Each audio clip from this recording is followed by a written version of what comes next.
ઐતિહાસિક નગરી વડનગરમાં આજે એક ભવ્ય ધાર્મિક ઉત્સવનો માહોલ જોવા મળ્યો હતો। વડનગર ખાતે બિરાજમાન હાટકેશ્વર મહાદેવ મંદિરના સુવર્ણ શિખરનું અનાવરણ માનનીય મુખ્યમંત્રી ભૂપેન્દ્ર પટેલના હસ્તે આજે એટલે કે સોમવારે ભક્તિભાવ સાથે કરવામાં આવ્યું હતું। આ સાથે જ પ્રવાસન વિભાગ દ્વારા તૈયાર કરાયેલા લેઝર લાઇટિંગ શોનું પણ મુખ્યમંત્રીના હસ્તે લોકાર્પણ કરવામાં આવ્યું હતું।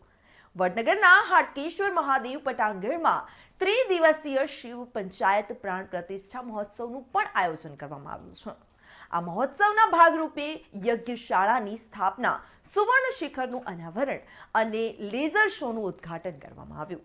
આ સુવર્ણ શિખર બનાવવામાં 1 કિલો 400 ગ્રામ સોનાનો ઉપયોગ કરવામાં આવ્યો છે અને તેને પૂર્ણ કરવા લગભગ 12 મહિનાનો સમય લાગ્યો છે।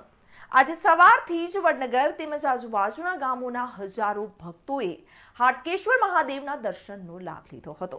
સંસ્થાના ટ્રસ્ટીએ જણાવ્યું કે આજે રાત્રે લેઝર લાઇટ શોની શરૂઆત કરવામાં આવશે, જે પ્રવાસીઓ અને ભક્તો માટે એક ખાસ આકર્ષણ બનશે।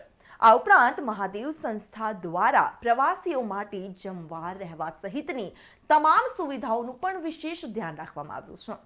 આજના દિવસે સમગ્ર હાટકેશ્વર મહાદેવ પરિસર મહાદેવના નાદથી ગુંજી ઉઠ્યું હતું। રિપોર્ટર વસીમ મંસૂરી સાથે ચક્રવાત ન્યૂઝ, વડનગર। શું કહેશો દાદા, આજે વડનગરની અંદર એક ઐતિહાસિક દિવસ બન્યો? વડનગર તો ઐતિહાસિક નગર છે અને અવારનવાર અહીંયા પૂજન અને સારા કાર્યો થતા હોય અને વડનગર સાથે સંકળાયેલા સમગ્ર ભારતની અંદર જે લોકો રહે છે એ લોકો માટે વડનગર એ તીર્થસ્થાન છે અને બધા રેગ્યુલર વડનગર આવતા હોય છે, મહાદેવમાં પૂજા અર્ચના કરતા હોય છે અને એ રીતે જ આજનો આ કાર્યક્રમ અહીંયા થઈ રહ્યો છે। વડનગર હજુ પણ વિકાસની હરણફાળ ભળી રહ્યો છે, એ માટે આપ શું કહેશો? વડનગરનો અધિકાર છે,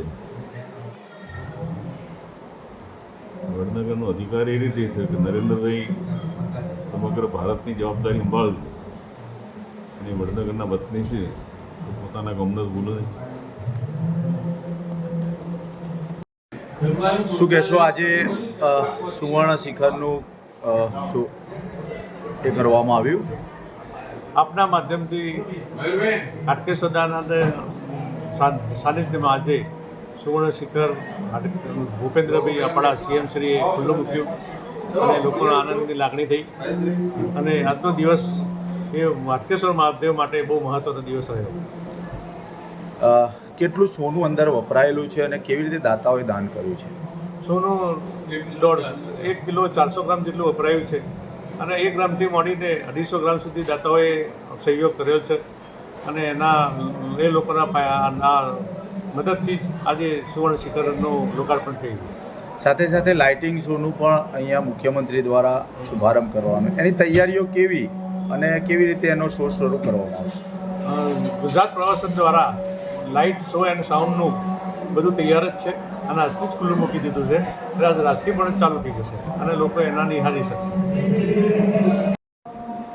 શું કહેશો, આજે સુવર્ણ શિખરનું અનાવરણ કરવામાં આવ્યું વડનગરની પાવન ભૂમિ ઉપર શ્રી હાટકેશ્વર દેવાધિદેવ શ્રી હાટકેશ્વર મહાદેવ ક્ષેત્રના અધિષ્ઠાતા દેવ, સમગ્ર નાગરિક જ્ઞાતિના કુળદેવતાના દેવસ્થાન ઉપર સુવર્ણ કળશ 1 કિલો 400 ગ્રામનો જે બનાવવામાં આવેલું હતું તેનું શ્રી ભૂપેન્દ્ર મહેતા સાહેબ અને ભૂપેન્દ્રભાઈ પટેલ સાહેબના હસ્તે અનાવરણ કરવામાં આવ્યું। આગામી સમયમાં શું પ્લાન છે મહાદેવ ટ્રસ્ટ તરફથી?